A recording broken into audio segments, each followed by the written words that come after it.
Welcome to my 2021 college football season preview of the Pac-12, part of my series where I'm going through and previewing all 10 FBS conferences plus independents. Excited to preview the Pac-12 this year. Very difficult conference to analyze. All of college football is difficult. One of the most difficult seasons to analyze this year out of all the seasons because of that COVID year. And part of the reason for that is because of the way that different conferences handled things. Especially the Pac-12 here, playing a conference-only schedule, coming in late to the game, deciding to restart their football season when it was all but lost. Deciding to get in there late in the game. Some teams playing 3 or 4 games, some teams playing 6 games, only a few teams going to bowl games to make that comparison across conferences there. So a very difficult conference to analyze. In addition to what the impact of that kind of jump-started season had on teams, how did that impact how they played? Are their records reflective of teams overall? Was that kind of a fluke year? Are they going to be better or worse? All of those questions I hope to try to get to in this video and help answer today, but it is going to be one of the more difficult conferences to analyze.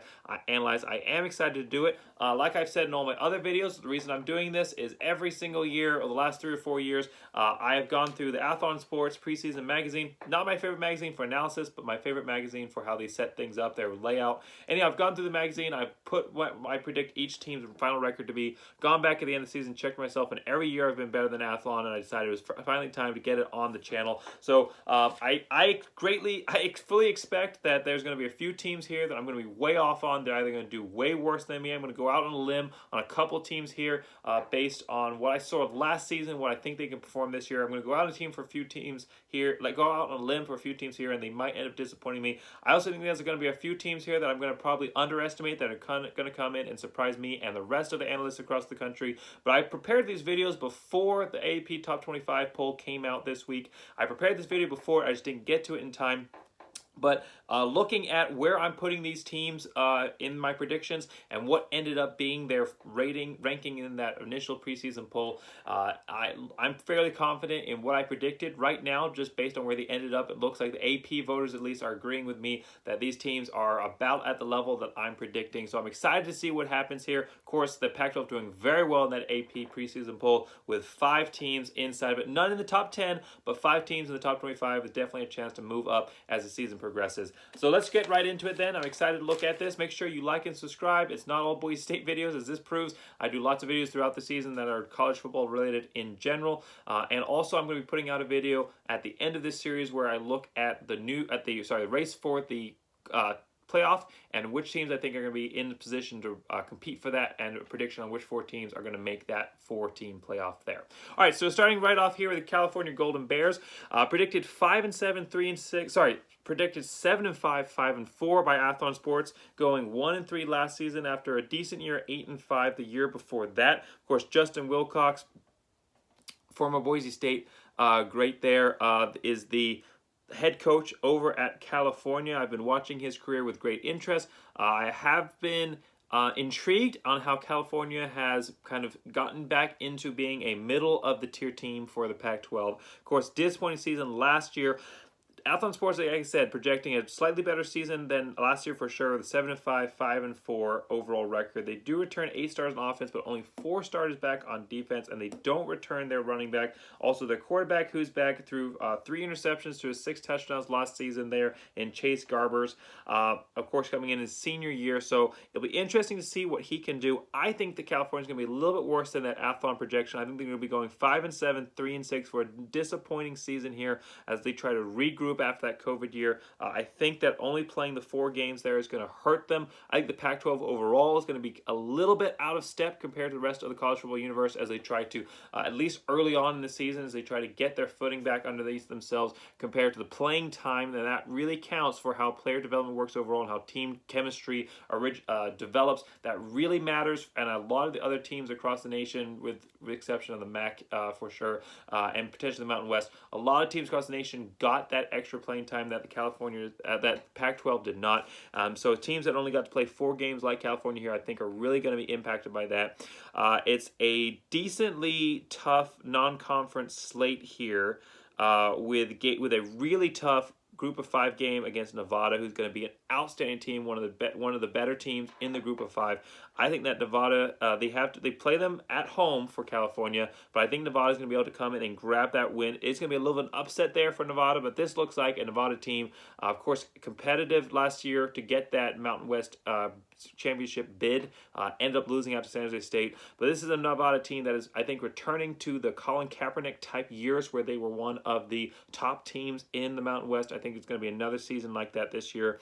So I think a loss in Nevada. I do, however, think that their next game here against TCU, Big 12 team, TCU looks vulnerable. I don't think they're going to be as good as analysts are predicting. I think California can go get a win at TCU. Going to be hard, going to be a challenge for sure, but I think they can get that win. Win against Sacramento State should be pretty easy there. And then it's into the conference schedule. I think they can pick up wins against Washington State, Oregon State, Arizona here, but it's a pretty challenging schedule overall. I think they're going to drop losses to Washington, Oregon, and USC. Games against Stanford, UCLA, and Colorado are really going to be 50-50. I think that California is going to be a few points off of a very different season here. I think that they definitely have the skill to go 7-5, but I just don't think it's going to end up being quite the season that they're hoping for this year. I think they're going to be a few possessions away from a much different season, but I think they will drop games to Colorado, Stanford, and UCLA. With Chip Kelly there coming into his season to really trying to prove that he's got what it takes to reform UCLA. So we'll have to see what happens there. But I think UCLA will take that win to end the season 5-7, and I think that the Bears will miss out on bowl season this year. All right, so looking at Oregon. Yeah, looking at Oregon Ducks going 4-3 last season, so a disappointing year for them compared to the 12-2 that they were able to manage in 2019. Losses, so 3-0 to open the stretch, looked very good, and then losses to end the season there against Oregon State, which is definitely a game that they should not lose. California, and again, another team that they really shouldn't lose there. They did manage to win against USC in the Pac-12 championship game there, so that was a good win for them, but then a loss to a solid Iowa State team. So a team that I think is better than this 4-3 record that they got. I think they just ended up, Oregon State, highly motivated. COVID did a thing with teams where the better teams kind of got brought down a peg and got brought closer to the level of those lower tier teams.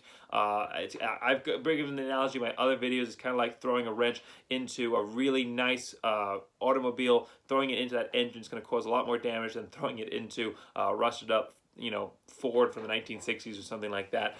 So that wrench got thrown, that COVID wrench that got thrown into the high pristine engines of some of these nicer teams that really develop on great coaching and great team chemistry to win, kind of got upset, and those teams that are kind of pulling out all the stops and have nothing to lose ended up playing a lot better. So I think that explains that Oregon State win there in the rivalry game in that set. But I think that Oregon is much better than that 4-3 record. I think we're going to see a return to a closer to 12-2 like they were in 2019. Athlon Sports is projecting 10-2, 7-2 Pac-12. I think they're going to be better than that. I think they can go 11-1, 8-1 Pac-12.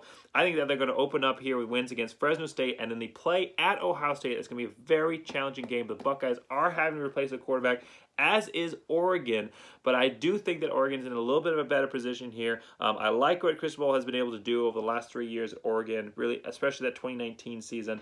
7 players back on defense, which I think will help. I think that Oregon's going to be able to go in and get that upset. I'm definitely going to be rooting for them. I'm not a Buckeye fan by any stretch of the imagination, so I'll be excited to see what can go in and happen here for the Ducks.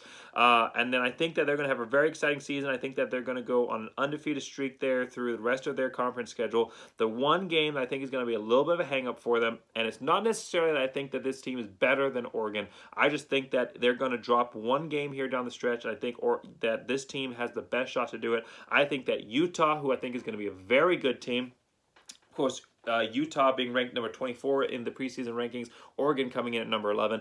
I think that Utah has a chance to upset Oregon. They've done it in the past. I think they will be able to manage to do it this season.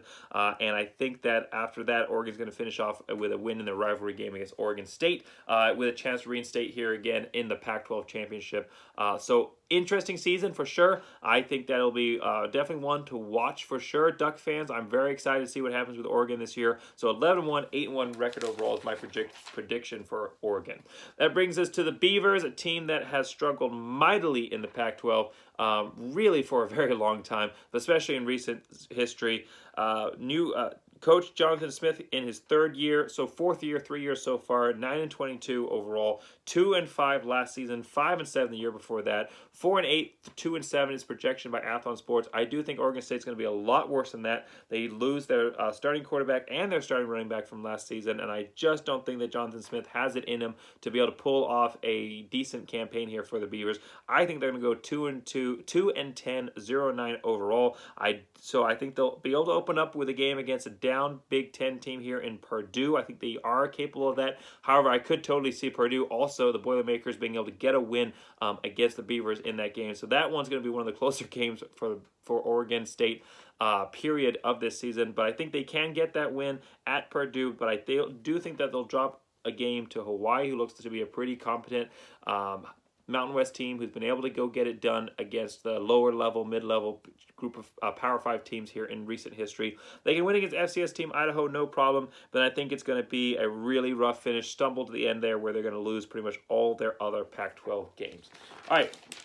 Stanford Cardinals, 4-2 last season, 4-8 the year before that. So this is not the Stanford of even recent history, but certainly not of the big Pac-12 legacy that's been one of the top teams in the conference for a long time. This is not a team that's going to be anywhere near that level. They've been stumbling recently. They've been really on a downhill slope. 6-6, 5-4 is the projection by Athlon Sports. I think that is decently fair. I think it'll be a little worse than that. I think they'll be going 5-7, 4-5.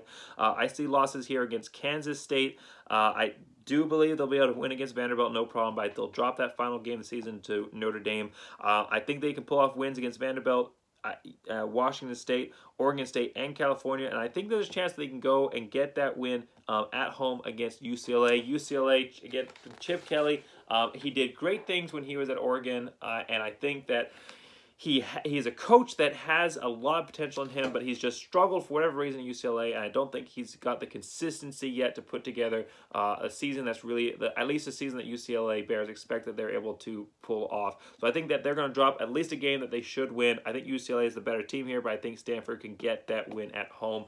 Will be a close game. Should be a fun one to watch to kind of lower the Pac-12 teams here, but I do think that's going to be a little bit of a disappointing season there for Stanford.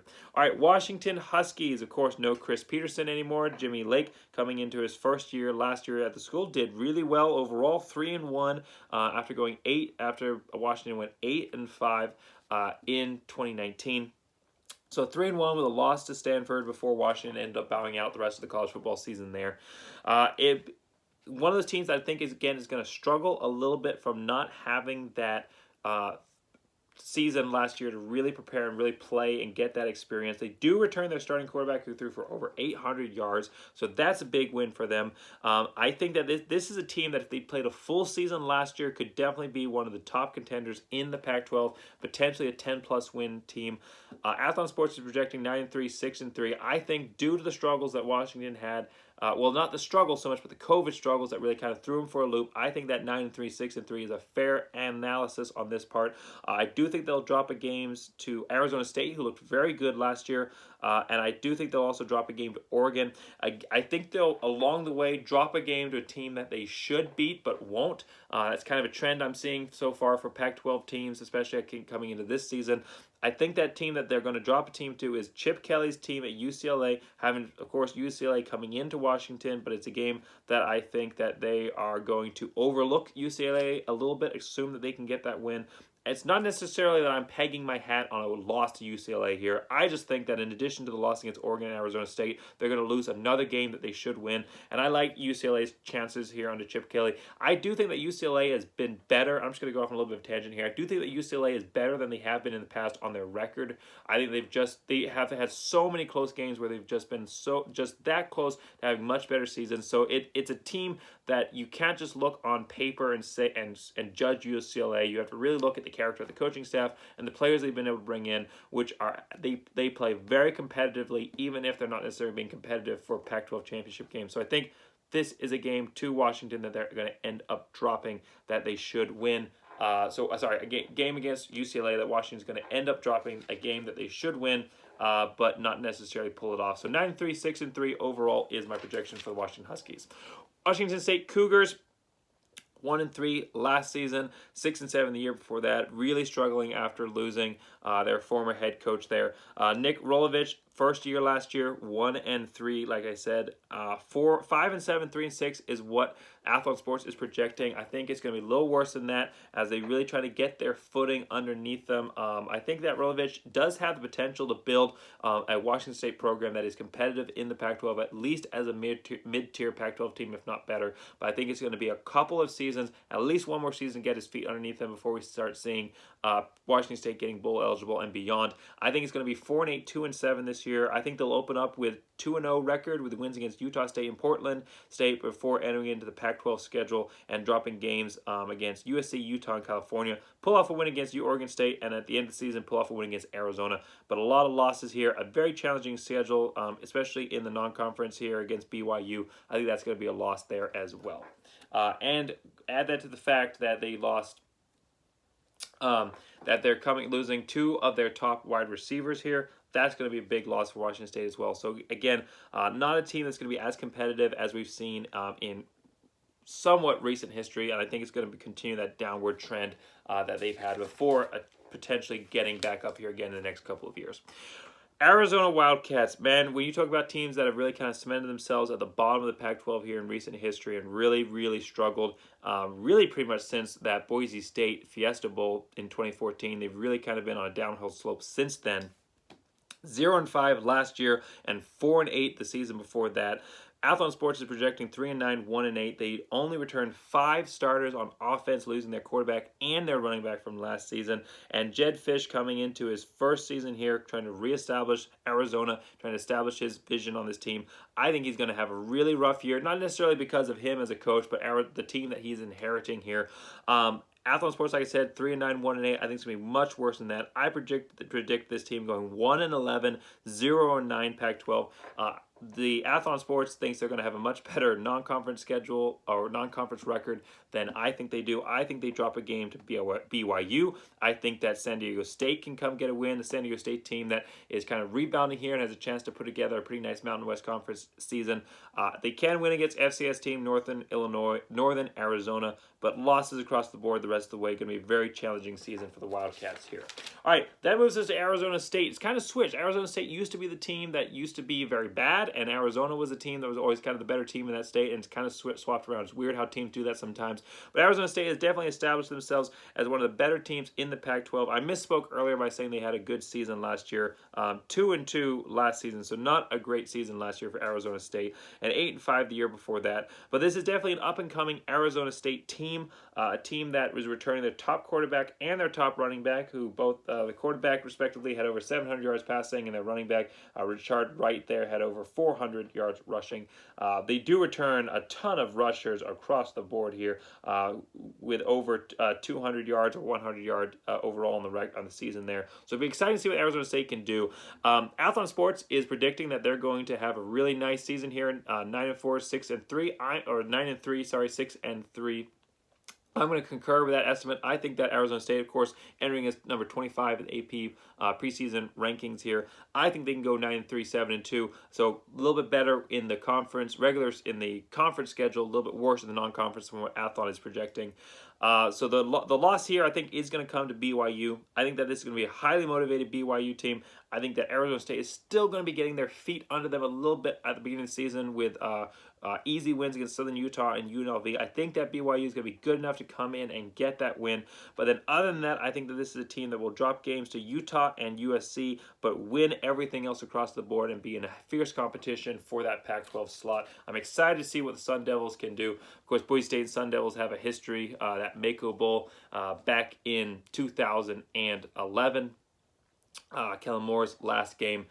So it will be interesting to see what can happen here with the Sun Devils down the stretch. But I do think that they are going to drop a game to BYU. But it is just as easily a game that BYU could definitely end up dropping themselves. It's going to be a fierce competition. But I do think BYU is going to be a little bit better coach. I think that that the BYU coach over there is a better coach than Herm Edwards. And I think that BYU is going to be a little more motivated. But enough about BYU for now. That's another video. I think that Sun Devils here have a nice season, 9-3, 7-2. Especially helped by the fact that they're returning their number one quarterback and running back. Colorado Buffaloes. Team that's kind of returned again to the bottom tier team, one of those bottom tier teams in the Pac-12. 4-2 last season, 5-7 the year before that. So 4-2, a nice season, but I think it was a fluke that was helped by the fact that COVID was around, and like I said, those lower tier teams were able to kind of reinsert them, or were able to have better seasons than they would have otherwise, not being affected as much by the COVID as those top tier teams. Pulled off some nice wins here against UCLA, Stanford, and San Diego State in Arizona before losing to Utah, and then a very big loss, huge loss to Texas, which really kind of showed the weaknesses and the true colors of Colorado. 5-7, 4-5 is what Athlon Sports is projecting. I think it is going to be worse than that. I think they're going to go 4-8, 3-5. I see some losses here to Texas A&M and Minnesota on their schedule. I guess at least from my projections. Win against Northern Colorado FCS team. Wins against Arizona, California, Oregon State. I think that those are definitely winnable games there, but it is also a very tough Pac-12 schedule here with games against Arizona State, USC, Oregon, UCLA, Washington, and Utah. The UCLA game might be winnable by Colorado. We'll have to see what Chip Kelly can put together this year. But other than that, I think those other teams I named are definitely going to be losses, and I do think that UCLA game will be a loss. Colorado also hurt by the fact that they are only returning 6 players on offense and defense. Good numbers on a regular year, but in a year where teams are returning almost their entire rosters across the board due to that COVID exemption for players, not looking great there. Of course, also their quarterback Sam Neuer there threw more interceptions than he did touchdowns, with 7 interceptions and 6 touchdowns. All right, UCLA Bruins. I mentioned them a few times here. 3-4 record last season, 4-8 the year before that. Only a 10-21 record here with Chip Kelly. Really has not been the season. Really has not put together the season that the Bruins. I called them the Bears earlier, I think. I apologize for that. But really not necessarily the season that the Bruins can expect out of a coach of Chip Kelly's level. A lot of that has to do with what he inherited, but after 3 years, you should be getting back up to your expectation, and then it really kind of becomes on you.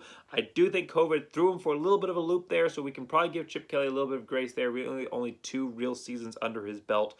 I do think there will be a slight improvement here. Athlon Sports seeing that as well. They're saying 6-6, 4-5. I think they're going to go 6-6, 5-3. So I think at least their Pac-12 schedule is going to be a lot better than a lot of people are saying. It is a pretty decently easy Pac-12 schedule with, I think, some wins against Arizona. Like I said, pulling off that win against Washington and Colorado and California. I do see also a win against Hawaii, a team that's going to be you can't sleep on them. Cordero over there with the Hawaii Rainbow Warriors is a great quarterback, so you can't sleep on Hawaii, a team that you really need to watch out for. But I think they will be able to pull off that win. Losses to LSU, I think, is going to be forthcoming, and Fresno State, who's going to be a very good Mountain West team this year. And losses to Stanford and Arizona State. Then I think, like I said, wins against Arizona, Washington, Colorado, and California. The one game here that's going to be a little bit, actually a big upset, but I think, rivalry game there, I think UCLA can go in and get that win. They're going to be playing at USC. USC is definitely going to be overlooking UCLA. They're not going to view them as a threat, but I think that UCLA is going to be highly motivated. They're going to be looking to finish the season here on a nice streak. Chip Kelly really trying to prove that he's turned this program around. They do return 9 starters on offense and 10 starters from defense. So this is a team that is returning a lot of players across the board. Their top quarterback from after last season, throwing 12 touchdowns, only 4 interceptions, had a very nice season, I thought, overall. I wouldn't necessarily peg the losses here on him. And really, it was very close to being a much better season than that overall. 6-point loss to Colorado, 3-point loss to Oregon, and then a 5-point loss to USC and a 1-point loss to Stanford. I mean, you add all that up, and UCLA was less than 2 possessions away from being undefeated last season. I mean, this is a team that is definitely on the rise. I think they will take a slight step back from the potential that they have this season, but I think that if you give Chip Kelly just a couple more years, this is a team that is going to be competitive, that's going to be towards the top of the Pac-12. I'm excited to see what they can do this year. I'm going to be rooting them on. I've always been a Chip Kelly fan. I'm excited. I always have. So I'm excited to see what he can do. I think he's a great coach here for UCLA. So 6-6, 5-3, but 6-6 is not a great record, but that 5-3 is very nice for the Pac-12. I'm going to put them in the top tier of Pac-12 teams. I just think that the non-conference schedule is very challenging here, but I'm excited to see what can happen here with UCLA Bruins. And what Thompson Robinson can do for them at quarterback. Okay, a couple more teams here to review for the Pac-12 before I wrap up, say what order stand, how teams are going to stack up in the conference, and give a projection for the conference championship game. USC ranked 15th in the preseason AP polls, 5-1, nice season last year. Before that, lost to Oregon in the Pac-12 championship game, 8-5 the season before that. So you kind of have to ask, was last year a fluke, or were they kind of pushing forward and actually showing that they are getting better than they have been in the past? 7 offensive returners, 7 players starters from offense return, and 6 starters from defense return, including the starting quarterback and their starting running back. Athlon Sports is projecting 8-4, 6-3. I don't think that last season was a fluke. I thought that USC played very well. I was very impressed by Keaton Slovis and the performance he put out last season. 17 touchdowns, almost 2,000 yards passing. I was very impressed by him. I think that this is a USC team that has something very special in the cards. Like I said, Athlon Sports not as high on them. 8-4, 6-3. I'm thinking this is going to be a much better season than that. I'm projecting 10-2, 7-2. Pac-12 there. Wins against San Jose State, Stanford, Washington, Oregon State, Colorado, and Utah to open up the season before dropping a game to Notre Dame, who looks to be very strong this year. And then finishing it off with 3 straight wins there against Arizona, Arizona State, and California. Before I said again, dropping that game to UCLA, not because UCLA is the better team, but because I think they're going to be overlooking them. And UCLA, like I said, is a competent team who has been very close to much better records than has been their overall record in the past. So they're much better than most people are giving them credit for, and I think they're much closer to USC's level than most people are giving them credit for, even though I do think USC is still the better team here. But they're going to be overlooking them because that BYU game is the week after that. It is a huge game there, a huge non-conference game. BYU is going to be a team that's going to be pretty not as good as they have been in the past, especially after losing Zach Wilson, but a good BYU team that USC is going to definitely have to be prepared for. I think that after dropping the game to UCLA, the fact that they're going to already be prepared for that Big 12 game, BYU game, and also the fact that I think they're going to be highly motivated to win that after dropping a game to UCLA and wanting to finish the season strong. I do think they're going to be able to go in there and grab that win against BYU. Not go in there because BYU is coming to USC. I do think that USC is going to finish off the record there, winning against BYU for a 10-2, 7-2 record overall, being one of the top teams in the Pac-12. All right, last team here, the Utah Utes. 3-2 record last season, so a little bit of a drop off, especially opening up. I think a lot of that had to do with the way that their practice schedule got a lot of practices getting canceled. So difficulty struggling out the gate with games against USC and Washington. They both dropped for finishing the season on a 3-0 win streak against lower tier Pac-12 teams. I think last year was a fluke. I think that 11-3 record in 2019 is much more reflective of this team. This is a team that returns 10 starters on offense and 8 starters on defense, even though they do lose their starting quarterback and running back, which has the potential to hurt them. But this is a schedule that has a lot of potential wins on it. Athlon Sports projecting 8-4, 5-4, coming in at 24 in the preseason poll there for the AP votes. 11-1, 8-1 is my projection. I think this is going to be a very good Utah team. I'm seeing wins here, certainly against Weber State. I think they can get that win against BYU, even though they have to go play at BYU. It is a rivalry game, but I do think Utah is going to be the better team in this matchup. San Diego State, a definite win there. I don't think that San Diego State should give them too much trouble, but you can't overlook the Aztecs because they will bite you. Boise State's found that in the past. Before opening up with a game with a win against Washington State, USC is a game I think they're going to drop, a game that I think USC is just going to be a little bit better team here. But then wins down the stretch here, easy wins against Arizona State, Oregon State. UCLA shouldn't put up too much of a struggle, even though, again, another team you can't overlook. Stanford and Arizona should be easy wins. Now, the game against Oregon is going to be huge. I think that Oregon is the better team, and I do think that Oregon has the potential to win this game. But I think that Oregon is going to drop at least one game that they shouldn't, and I think there's a high potential that that one game is going to be to Utah. Utah is going to be highly motivated to win this game for sure, coming in, especially with this streak that they've got going on. I mean, at this point, they'll be on a 5-game winning streak, potentially playing for something very, very big in the cards there, depending on how the rankings are showing up there, the college football playoff rankings, depending on how the votes turn out, depending on where they are. I think they'll be playing for something very big. as will Oregon. I think this is going to be a huge game towards the end of the season for Oregon and Utah, the two top teams there in the Pac-12. So that's really going to come down to it. Whoever wins that game is going to set themselves up for the best shot at the playoffs. So I think that Utah will pull off the win here in an upset fashion before finishing off the season in Colorado with a very exciting 11-1, 8-1 overall for the Utah Utes and a 7-0 streak. Sorry, is it 7-0? Yeah, 7-0 streak to finish off the season strong.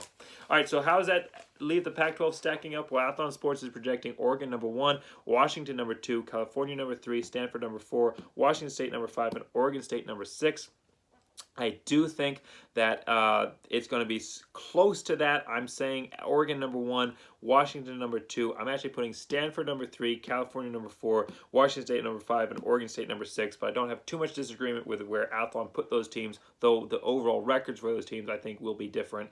Arizona State this is what Athlon is projecting. This is where the disagreements really come in. Arizona State number 1, USC number 2, Utah Utes number 3, UCLA number 4, Colorado number 5, and Arizona number 6. I have great disagreement with this. I think that Utah will be number 1, USC will be number 2, Arizona State will be number 3, UCLA will be number 4, though very competitive, Colorado will be number 5, and Arizona will be number 6. The Athlon Sports is projecting Oregon winning over Arizona State. I'm going to make a slight change to that. I think it's going to be Oregon winning over Utah to set Oregon up with a 12-1 overall record and a very nice shot at potentially getting into the playoffs there. So that's my preview overall looking at the Pac-12. Make sure that you like and subscribe. It's not all Boise State content. I also have general college football content as this video shows. But make sure you like and subscribe. I'm going to be having a video coming out where I discuss the race for the playoffs and which teams I think are going to be in the best shot for that and give my projection for the top 4 at the end of the season and who I think is going to win the national championship. So I'm very excited about this season. I'm very excited to watch the Pac-12 play. A lot stirring right now for the Pac-12 with discussions brewing between them, the American Athletic Conference, and the Big 12 potentially have some kind of alliance of some form, whether that's a separate division or a massive conference or just an agreement to play a certain amount of games. So it's going to be exciting to see what happens down the stretch there with the Pac-12. A lot brewing in the air, but obviously every team focusing on this season as the most important. And after playing conference only, besides a couple of bowl games, I think it's going to be exciting to see what Pac-12 can come back and do playing against the general NCAA FBS as a whole again. All right, thank you for watching this video, and as always, go Big Blue.